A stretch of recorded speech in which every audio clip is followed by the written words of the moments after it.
Good afternoon, everyone. On behalf of S. Chan Publishing, I, Tanisha Tyagi, am thrilled to welcome you all to the very first session of our exciting CPD program for social science. Today's journey will be filled with learning, discovery, and valuable takeaways to enhance your teaching experience. To guide us through this insightful session, we have an amazing speaker, Miss Sridevi Gundapaneni. Miss Gundapaneni is a true pioneer in the field of education. She leads Medhans, a highly respected academic consulting firm.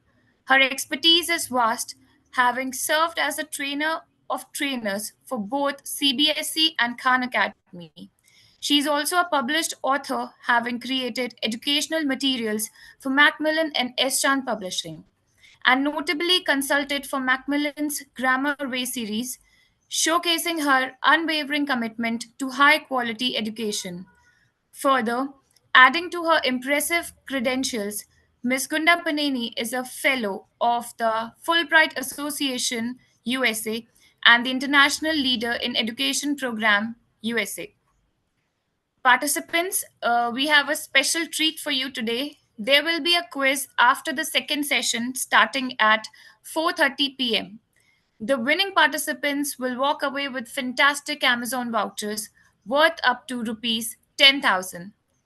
Before we welcome Ms. Gunda Paneni, let's quickly go over some housekeeping rules. Participants will be muted throughout the entire session. Please ensure you have a pen and a paper to note important information. The chat box will only be enabled during the Q&A round and as required by the speaker. To receive your e-certificate, please fill out the feedback form that will be sent to your registered email ID after the session. Remember to participate in the quiz after the second session of the day, which ends at 5:30 p.m. We will share the quiz link with you after the session ends. Now, without further ado, let's extend a very warm welcome to our esteemed speaker, Ms. Sridevi Gundapaneni. Please join me in giving her a round of applause.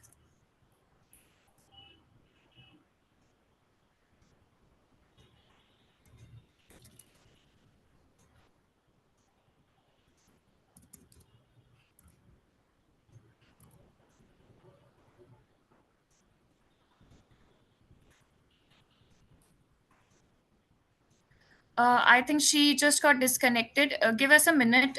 She's joining back.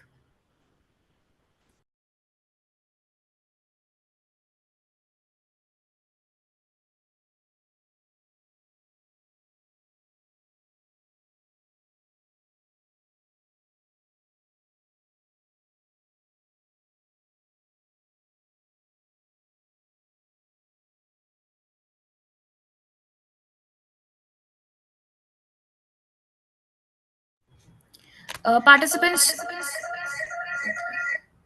she got disconnected. She's joining back in a minute.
Hi.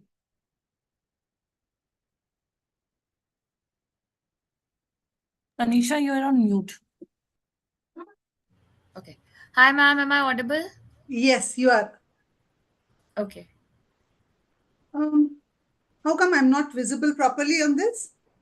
Ma'am, I think there's some lightning issue at your end. Around late తీసుకురా ఇంకా లేదు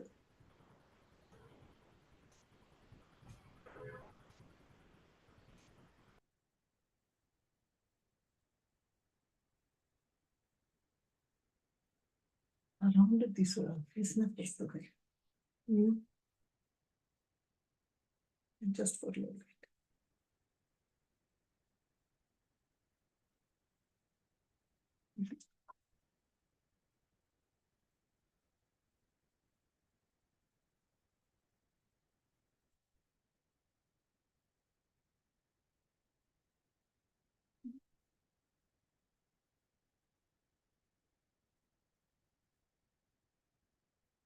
Now is it fine?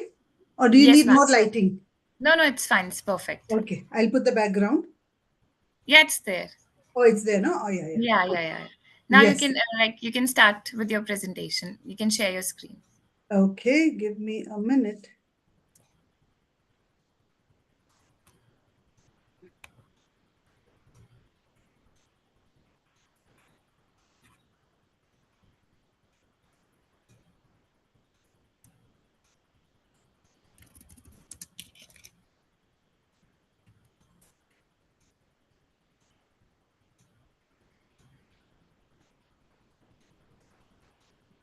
The animation is not, it's not allowing the animation to continue.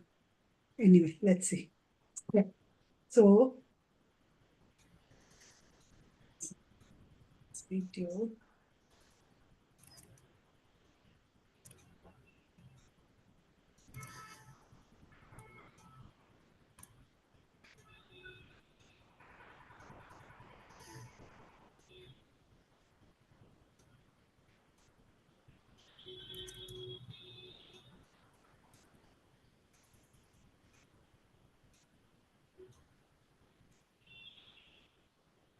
Is this fine? Yes, ma'am.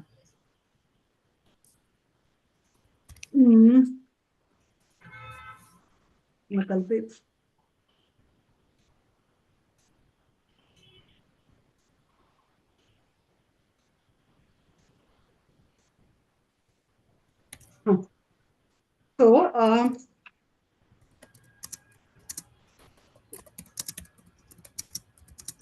is it audible? Yes, ma'am. No, not the video. Sorry?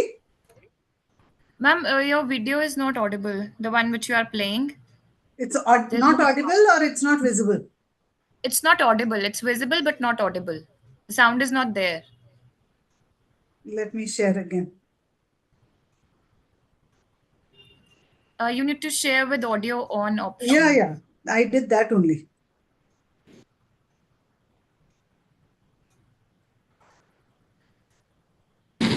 Now? Yes, audible, ma'am. Okay.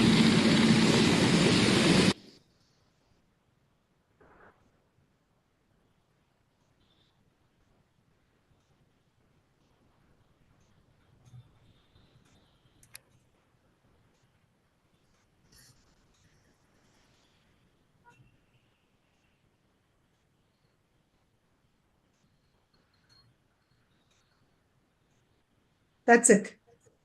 Okay, ma'am, we can start with the session now. Everybody's here already. Oh, is it? Yes. Okay.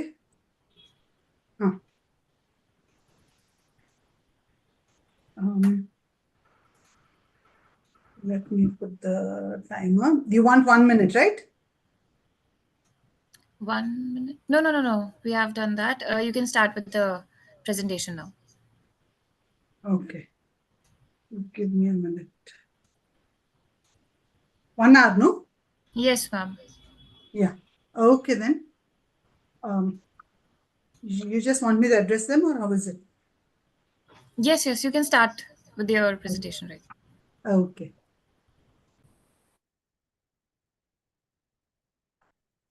A very good afternoon to all of you. It's wonderful to have you here all today with me. I'm Sridevi, and today we are going to talk about what the National Education Policy and the National Curriculum Framework for School Education is talking about social science. So a warm welcome to all of you once again. I'll share my screen.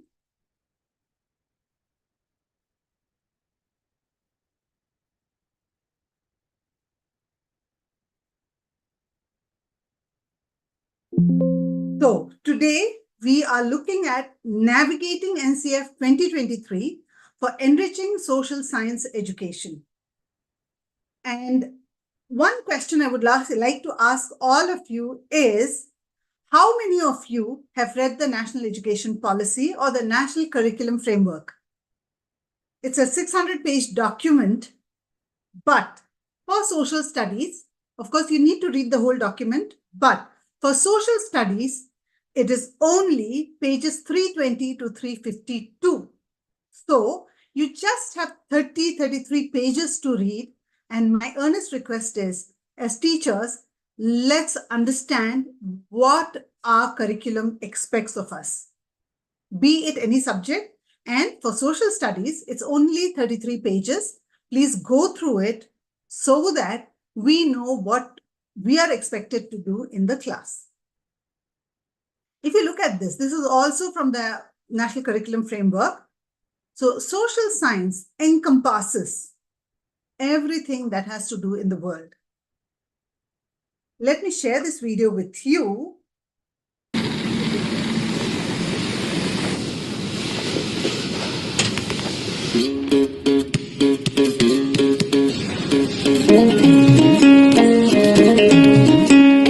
इसकी दुनिया उसकी दुनिया ये खेले वो खेले इसकी दुनिया उसकी दुनिया ये खेले वो खेले जिस दुनिया ने हमको संभाला उसको कौन संभाले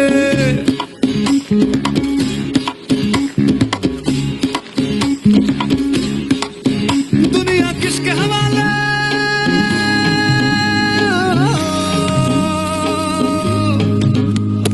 जिस दुनिया ने हमको संभाला उसको कौन संभाले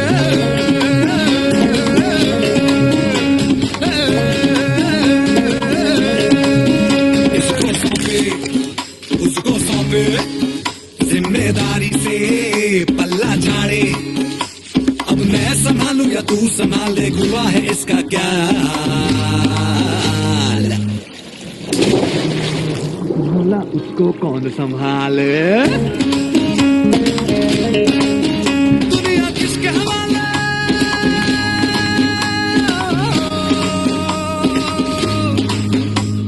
जिस दुनिया ने हमको संभाला उसको कौन संभाले अरे इसकी दुनिया उसकी दुनिया ये खेले वो खेले जिस दुनिया ने हमको संभाला उसको कौन संभाले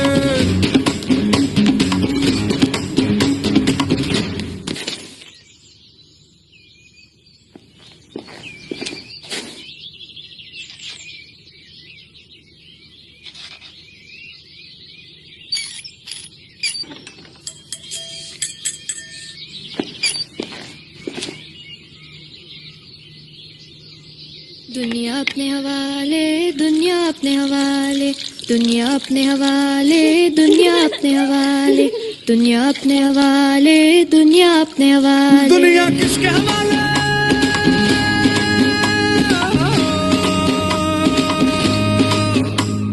जिस दुनिया ने हमको संभाला वो है अपने हवाले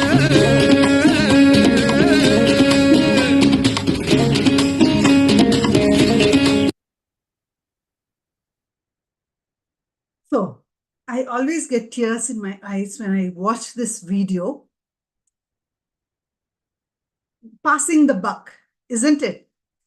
Each of us feels we are not responsible. Somebody else will take care of our planet. Somebody else will take care of our social life, passing the buck. But when you look at those last two children and the others, washing up the globe and taking care of it, embracing it, loving it, I think these two would have been children who've been taught by social science teachers in the classrooms to love their Mother Earth and to love their planet. So, as teachers, this is what social science teaches us. Social science is not a single subject, a subject in isolation. It takes up all aspects of our life. So let's look at what is social science teaching according to the NCF. Now, if you look at this picture, again, I have just numbered it, and I would want you to think of what each one would encompass. If you look at that, helping people to go up, to climb up in life. If you look at this, these are activities that people are doing. If you look at this, this is kindness, moral science, helping people. If you look at this, people are going about their life. A child going to school, social interactions, people going about their business in life, people communicating with each other, people learning some skills, and the earth as a whole. So social studies or social science, as we call it, because it is a science. Let's look at what are the aims of social studies.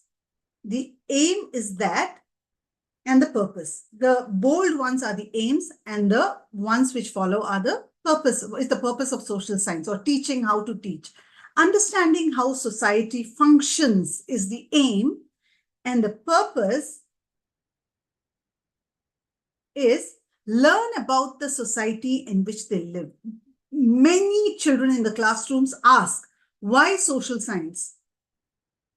Or they find it so difficult.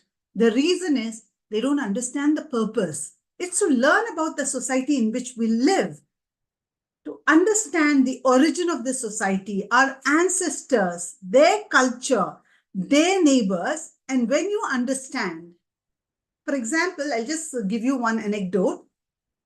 A father was very busy reading some book, and the child was interacting and disturbing him. So the father tore a man up into pieces in a newspaper, a man's picture in the newspaper into pieces, and he gave it to the child and said, solve this puzzle.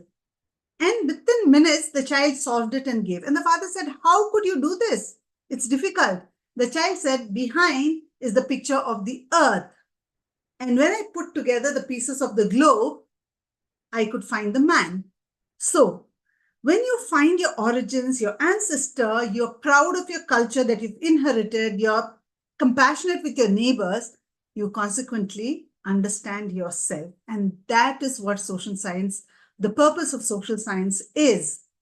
Now, capacities for inquiry in social science is the aim. We want our children to learn how to do inquiry. And what is the purpose? It introduces students to people whom they've never met. For example, I'm learning about Ashoka. I'm learning about his Dhamma. I'm learning about the Ashok Chakra. Isn't it? I have not met Ashoka, but I am learning about him. I am coming to know of him. Places they have never been to. For example, when I am doing continents, when I am doing about the forest or the nature, I'm meeting people and places that I've never been to, stories that I've never heard. For example, stories about Akbar, stories about Chanakya. I'm hearing stories I've never heard before in social studies. Also, new ideas that I had never conceived. If I'm looking at the Reformation, if I'm looking at Renaissance, if I'm looking at the ancient India or the ancient world, I'm conceiving new ideas that were never conceived before, thereby expanding their horizons and opening their minds to new possibilities. So social science gives them the capacity to inquire and responsible human beings and contributing citizens. It teaches, the aim is to create responsible human beings and contributing citizens. If you've seen the video, Those two children, I said, had been taught by social science teachers to be responsible human beings and contributing citizens. So what is the purpose? It develops pride in their culture and their country. I'm proud to be an Indian. I'm proud to be a global citizen, being an ambassador of my country, with a forward-looking spirit to continuously improve as individuals, as a society, and as a nation. That is what social science is teaching me, my children, my countrymen. So what is the approach to the study of social science? We saw the aim, we saw the purpose. What is the approach? How do you study?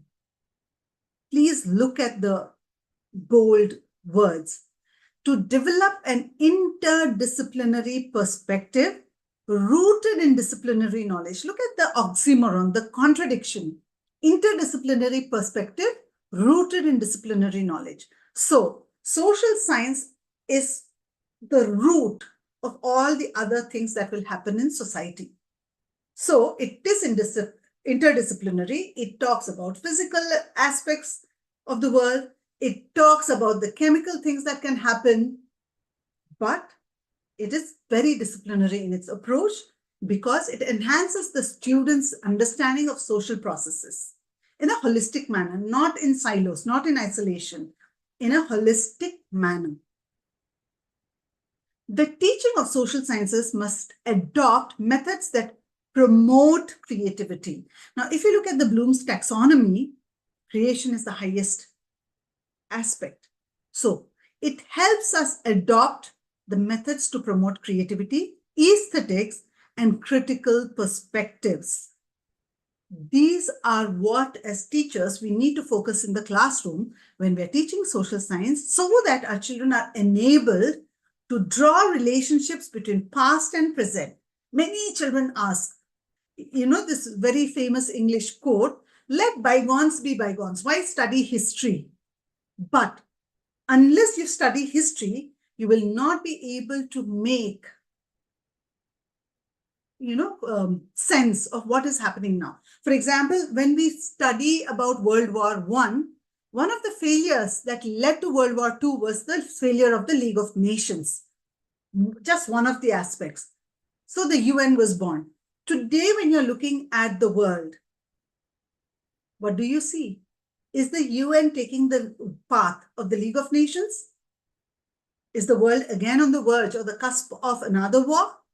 So the past and the present. To understand changes taking place in society, what is leading to these changes? What is happening? So that is very, very important aspect when, as teachers, we teach social studies in the classrooms. Now, nature. What is the nature of the knowledge in social studies? What is the nature of knowledge? Evidence-based, empirical, and verifiable. Please understand, social studies is not words that you just leave in the air. Speak as you please. It is evidence-based. In English, we say, put your money where your mouth is. Give evidence, give proof of what we are saying. That is the nature of the subject. It's empirical, means of the known data that is there, of the known facts that are there. And it has to be verifiable. You need to be able to verify if what we are saying is true so that children understand what it entails, what it means. Then it's often interpretative, right? It's interpretive. For example, if you look at A and B, it's so contradictory. First, we are saying it's evidence-based, and then we are saying it is interpretive. Now, why it is interpretive is you look at the evidence, you look at the verifiability of it, but each of us interprets it in our own way. Each of us looks at it in our own way, which leads to it being value-laden. Now, what are my value systems? And according to that, I will interpret. Here, let me narrate one small anecdote. All of us know this, I think, about the 6 blind man and the elephant. Now, these 6 blind men, they came across an elephant and each of them touched the elephant. First one caught hold of the leg and he said, this is a huge pillar. The second caught hold of the tail and said, "You're wrong. It's not a pillar. It's a huge, thick rope." The third one said, "No, it is the tree. It is the branch, or it is the trunk of the tree," because he got hold of the trunk of the elephant. And another one said something else. Another one said something else. Then a wise man came and told them, "Each of you is right, but each of you is looking at only one part." So he catches hold of one of their hands and takes them through the whole elephant. And then they come to the realization that we were very subjective. So each of us looks at this in our own way, where we need to understand how we need to look at it. That subjectiveness cannot be accepted. It is objective. You need to look at the bigger picture, like how they looked at the elephant. Look at the bigger picture, not at narrow, laden things. Then social science is inquiry. You need to inquire into the why, the what, and the how. Why did this happen? How did it happen? What happened? Right? So it's inquiry. And it's multidisciplinary. But requires an interdisciplinary approach. All aspects. If you look at social science, geography, economics, political science, history, sociology, anthropology, and so on and so forth, psychology. So many subjects come into it, but all that collate into social science. So it's multidisciplinary. Without social science, there is no man. And as social science teachers, the onus is so much on us for our children to be able to understand that. I hope I'm making sense till here. One more thing I'd like to say, all this is in the National Education Policy and the National Curriculum Framework. This is not rocket science that I've invented. I've taken from there so that all of us follow it in its right perspective. Now, what are the current challenges that we are facing? All of you will agree with me when I do this, and this is also in the NCFSC. It focuses predominantly on memorization of facts. Why children find it so cumbersome, why children find it so difficult is because they need to write tomes and tomes and tomes and memorize them. Not only the dates, what are the causes, what are the effects, memorize. But that is not how it should be taught. But that is how it is being taught in the schools now. We need to focus on a different aspect. See, it is often divided into watertight compartments too early on, and it looks very extremely rigid. Okay, it seems to be very rigid in its thought process. But what we have to understand, as we look at the younger generations, or as we look at the younger classes, now, if you look at the National Curriculum Framework, what it says is till grade 2, look at only 2 subjects, look at a language, and look at mathematics, numeracy, and literacy. All else will follow. But what we do from a young age, we divide it not only into social science, but again in the social science, we do lots of divisions, which is not what should be done. It is an all-encompassing subject. Don't teach each one in isolation. The environment is a part of everything that the children study. We bifurcate it into science and social science, and then social science also into watertight compartments. That is the current challenge that schools and children are facing when it comes to social science. And information in the chapters is too often transacted in the classroom with little or no connection to the life of students. Now, in real life, they need to be able to see this, those eureka moments when they see something and say, yes, this is what I learned in class and this is how I solve it. But For us, it is only rote memorization of what is there in the textbook. Yesterday, I was just talking to someone and they were telling me we used to memorize from cover to cover. And I said, how did that help you, memorizing from cover to cover? No, I scored well. But was that the purpose? The purpose of social science is to create holistic individuals, to guide them as very good citizens, leading the country and the world into a better place. So, most of the times, our chapters are transacted only in the classroom. And then teachers always say, lot of syllabus, 23 chapters in social studies. In other subjects, it's very less. And we need to complete the syllabus. We have no time to go out. We have no time to talk about real life. But it is just for the sake of doing. Let me give you one more anecdote here. In the olden days, a mother-in-law had 6 daughters-in-law. And they had invited someone for dinner. So the mother-in-law had decentralized the work, given each one aspect. So she told the oldest daughter-in-law to cut the vegetables, second one to cook, third one to lay the places. They used to sit on the floor and eat, to lay the plates and all that. Fourth one to serve, fifth one to remove the plates, and the sixth one to clean it. Now, each of them did their work. But you know what happened? The guests had not even come. But what their mother-in-law had told them, the girls had done. The daughters-in-law had done. Was the object met? Was the purpose served? No. Because the purpose of inviting the guests and for them to eat, the objective was not met.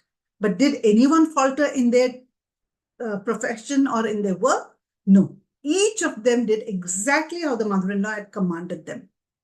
And that is exactly what is happening in our schools and classrooms. We are teaching. Our syllabus is never incomplete. Our efforts are never less. Yet, what the student has to get, what the child has to learn is not happening because it is too often a very theoretical, dry subject that the children cannot correlate to their own lives. And that is where it's very challenging. This is where, as teachers, we need to unlearn the old and relearn the new. The fourth challenge, the content in some books, including textbooks, is sometimes not based on verified evidence and arises from inadequate inquiry, lopsided interpretations, entrenched stereotypes, or specific biases. Let's look at these aspects a little more. We said social science has to be verifiable. The evidence that is presented has to be verifiable. But many textbooks become stories that people weave with their own thought process and value system without any empirical data or verifiable evidence. So, our textbooks, our teaching as teachers, our research needs to be very strong on, is this the correct interpretation? Did I research this enough to tell my students with evidence that this is a fact? 1. 2, lopsided interpretation. Again, we interpret it as we see it. But we said social science is verifiable. It is evidence-based. So please be careful with that.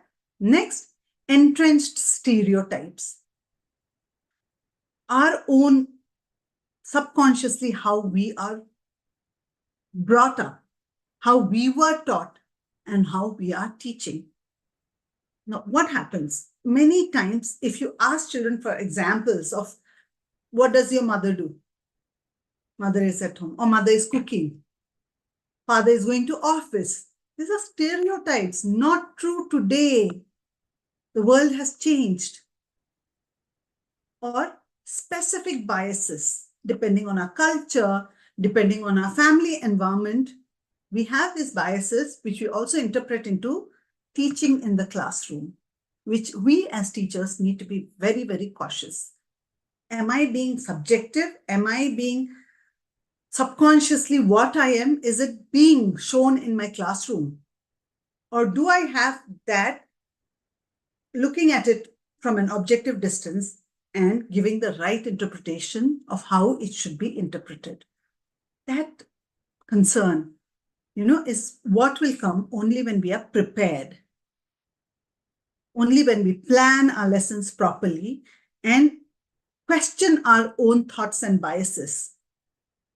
Because one quotation, one proverb says, if you fail to plan, you plan to fail. So before the class, prepare and look at, visualize how your class is going to be, and are your inherent biases being portrayed in your classes? Now, the learning standards and curricular goals. I'm not going to go into a lot of detail here, but what I would like to talk about are the learning standards. What are the learning standards that we have? Preparatory. Preparatory is still from grade 3 to 5. So in the preparatory, children only look at the world around us, environmental science, environmental studies. So here, children are not looking at history, geography, political science, or economics, or any other aspect. They're looking at the world around us. They're looking at nature. They're looking at social life. They're looking at community helpers. They're looking at what else does the world around us do? What else happens around us? How are we interdependent on nature, on people, on ourselves? So, in the preparatory, look at how nicely the linear alignment happens.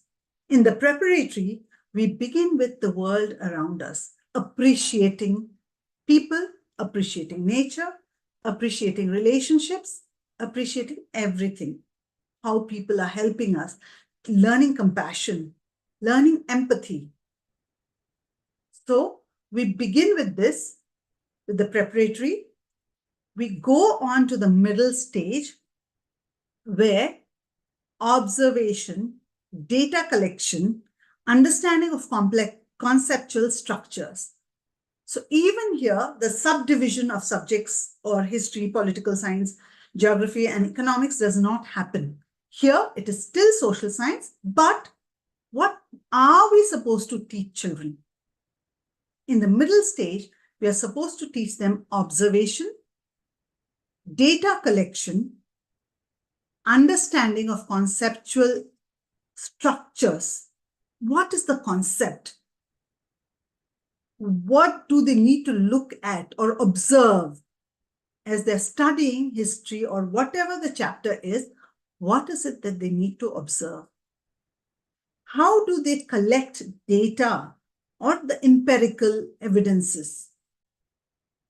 How do they understand the concepts? For example, how do they understand the concept of democracy? What is democracy? We say government of the people, for the people, and by the people. But what does it mean?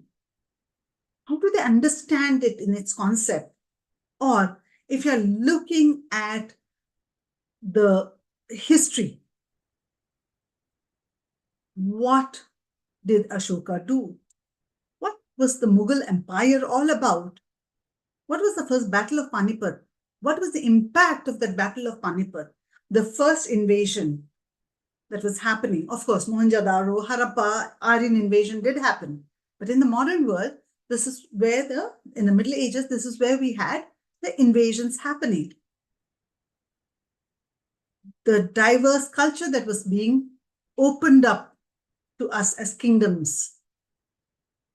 So, in the middle stages, we still are not supposed to bifurcate it into isolated subjects, but we need to look at what is the overall social science all about. Once that happens, we come to grades 9 and 10. Here, the disciplinary domains come in. The bifurcation of history, geography, political science, and economics. Here, they study each subject in isolation and look at its impact on the whole. How does each become an interdisciplinary aspect? How does it get connected to each other? How does history connect with political science? How does history and political science together impact economics?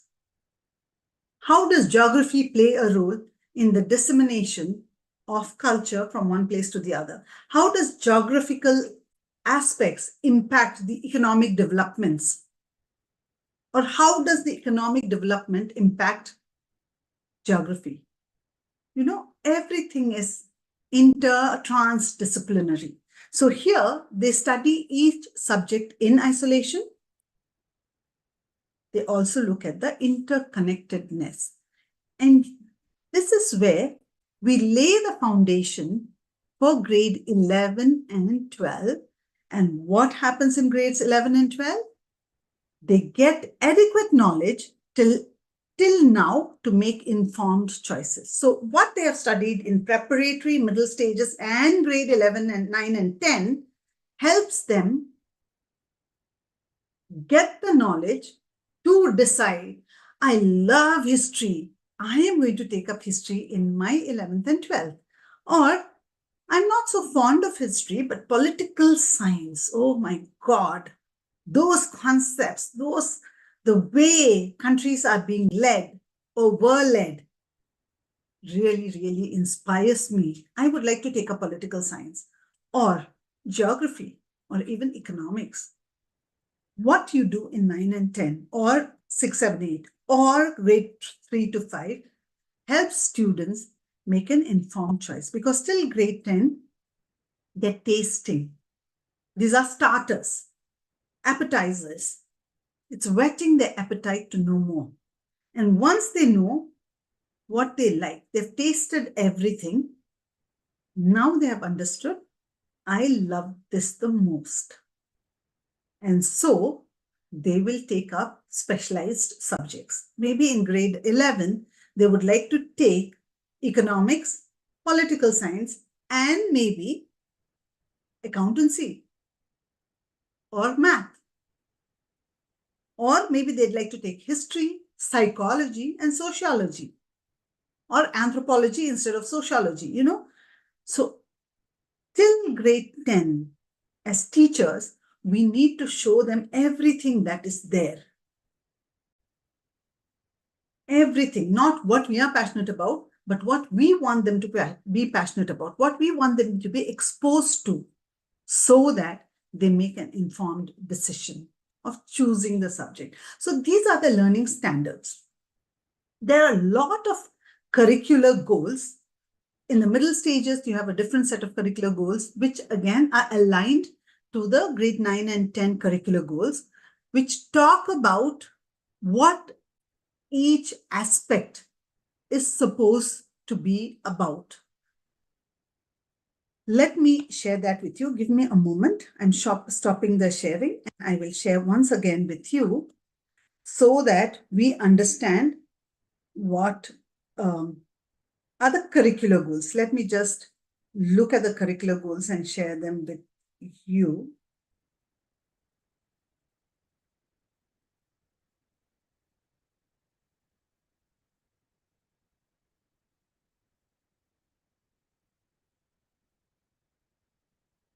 Sorry, give me a minute.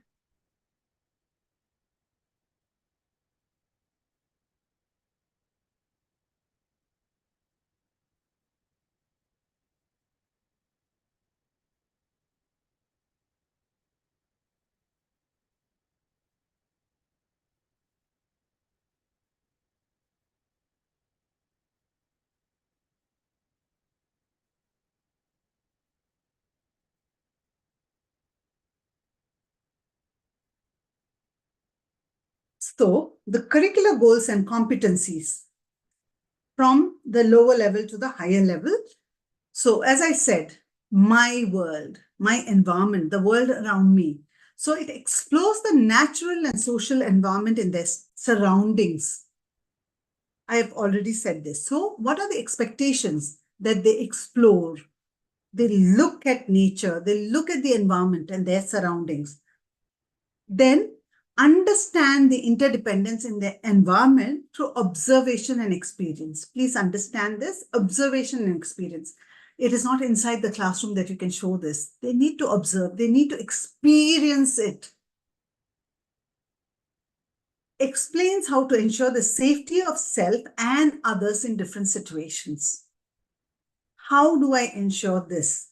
As a social being, as a person being a part of this society, how do I ensure the safety of self and others in different situations? Develops sensitivity towards social and natural environment.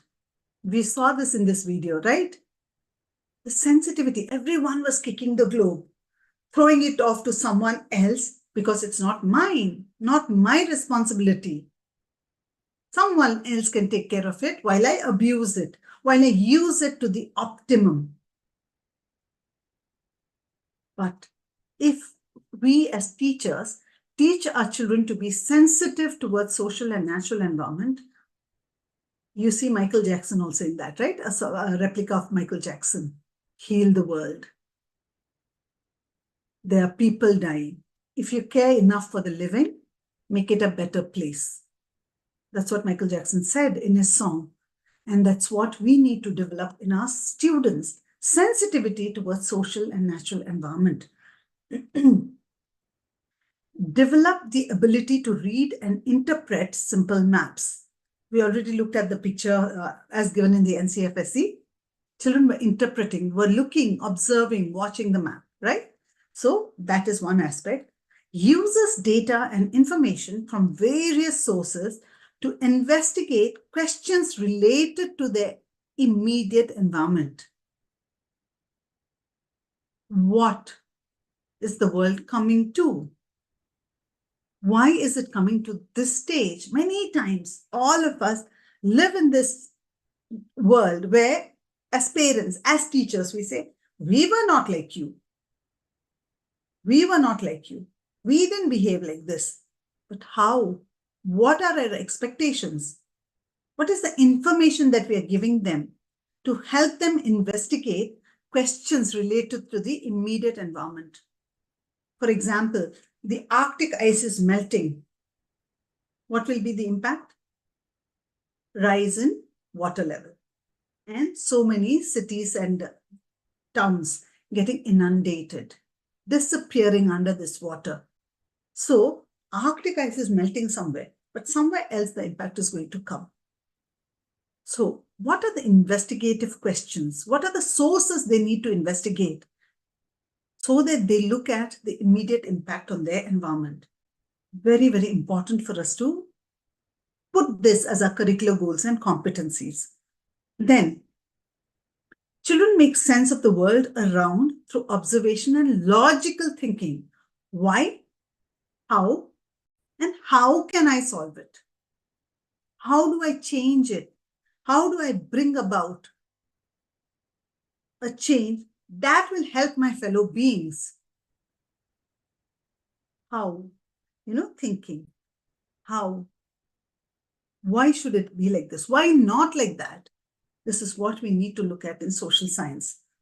Then, children develop mathematical understanding. Look at social science, but mathematical understanding and the ability to recognize the world through quantities, shapes, and measures, right? So measuring Mount Everest, for example, or shapes. What are the different shapes in the map? What are the different shapes of the mountains? Is it a peak? Is it more rounded? Is it a table mountain? And the quantities. Time. How does time get impacted as the earth rotates? What is the Greenwich Mean Time? Right? So in the Greenwich Mean Time, all of us know India is 5.5 hours from that. Or some countries are behind, some countries are ahead. So all these, the quantities, the qualities, the shapes, the measures, all these are interdisciplinary, yet social science needs it. So we need our children to look at those aspects. Then children develop abilities and sensibilities in visual and performing arts and express their emotions through art in meaningful and joyful ways. For example, when we are talking about empowerment of women or the girl child, a nukkad natak, a role play in the class, or even writing a play, right? Or a dance form depicting some aspect of the social science. So we would want our children to develop abilities and sensibilities. Please look at these two words. Not only the ability, but the sensibility in visual and performing art, and express their emotions through art in meaningful and joyful ways. Art not for art's sake. Many times when art integration was brought in, all of us just did one class to appease the management or the government. But art integration is very much a part of social science because man is a social being, and the things that happen around us can all be depicted through art. Poster making, origami, cutting of shapes, sticking, or finger printing, finger puppetry. Everything can be used in our social science classrooms because it is not an isolated subject. It encompasses visual and performing art to express their emotions through meaningful, please understand, meaningful and joyful ways, not art for art's sake, but art to enhance the experience that they are doing in social science. So these are just a few of the curricular goals that I have taken. Middle school has a lot of curricular goals, and 9 and 10. High school also has a lot of curricular goals. Please go through the NCFSE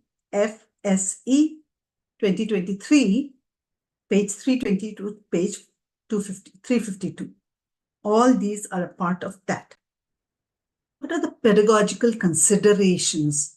What do you need to consider when you as teachers are teaching? When I as a teacher am teaching, what are the pedagogical considerations that I need to take into account? One, classroom transactions should help students engage with the method of doing social science. Engage.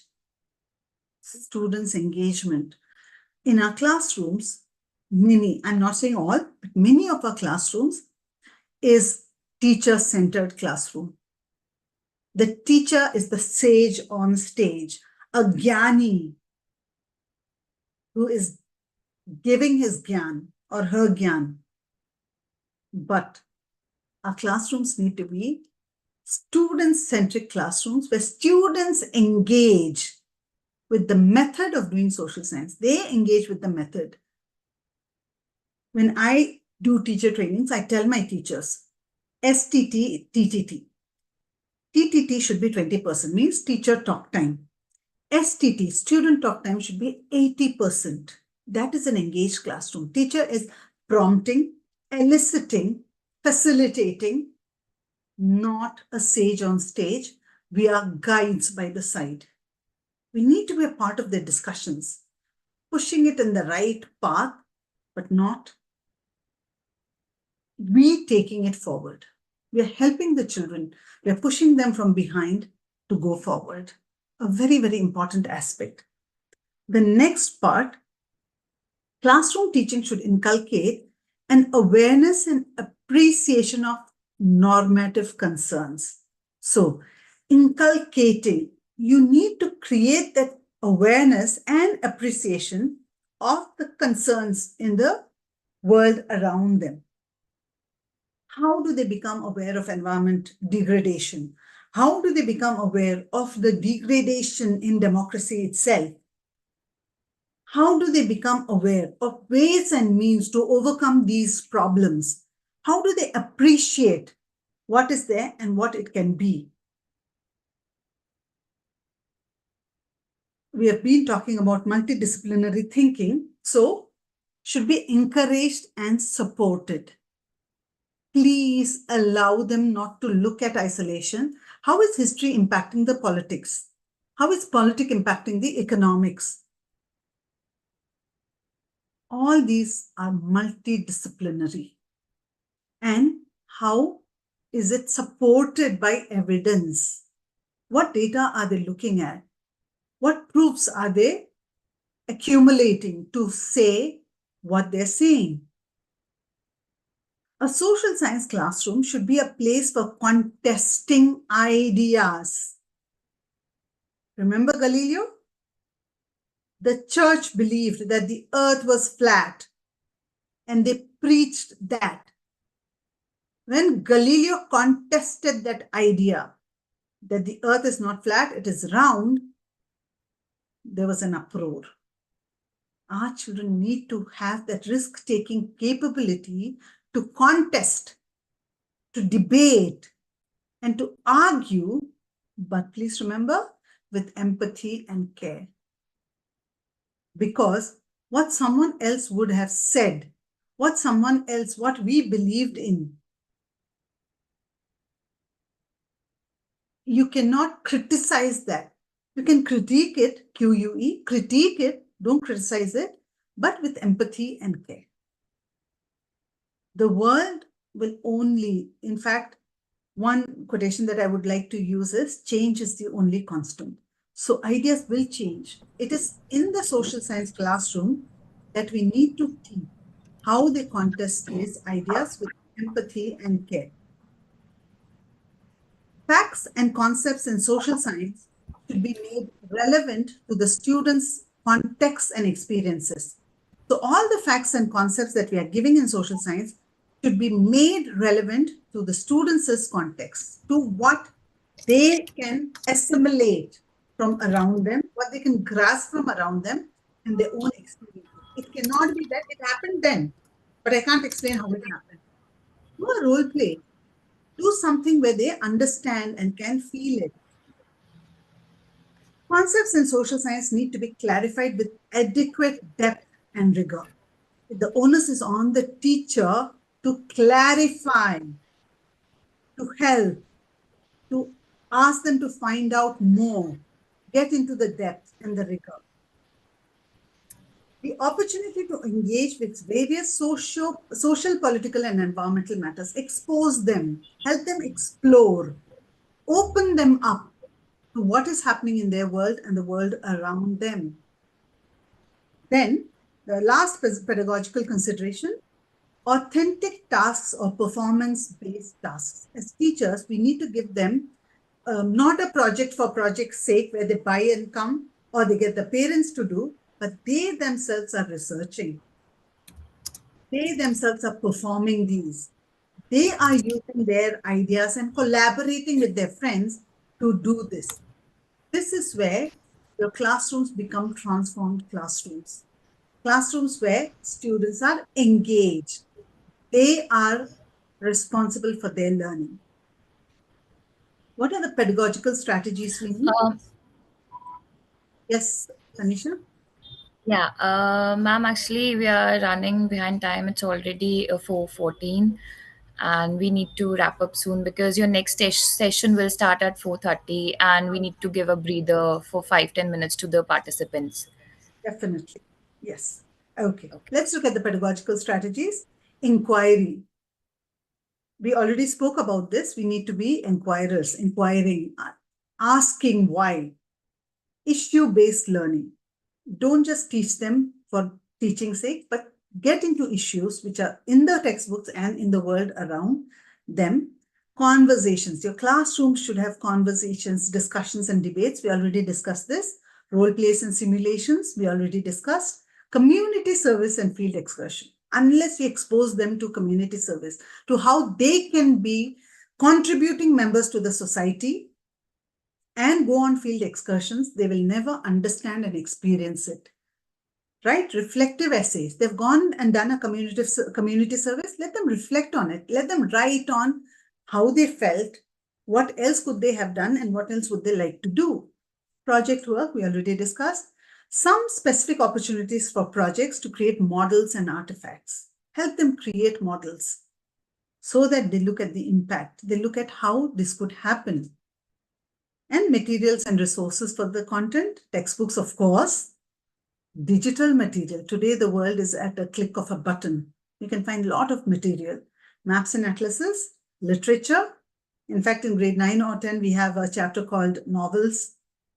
Sources from visual and performing arts. So, these are what would make our classroom transformative classrooms. Hope I made sense. Thank you so much. Thank you so much, ma'am. Participants, if you have any questions, please drop your questions in the chat box.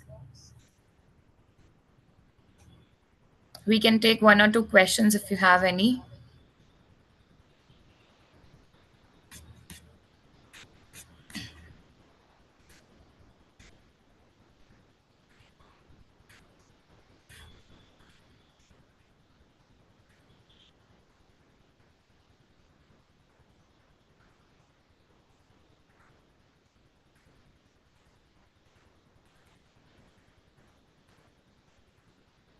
Participants, if you have any questions.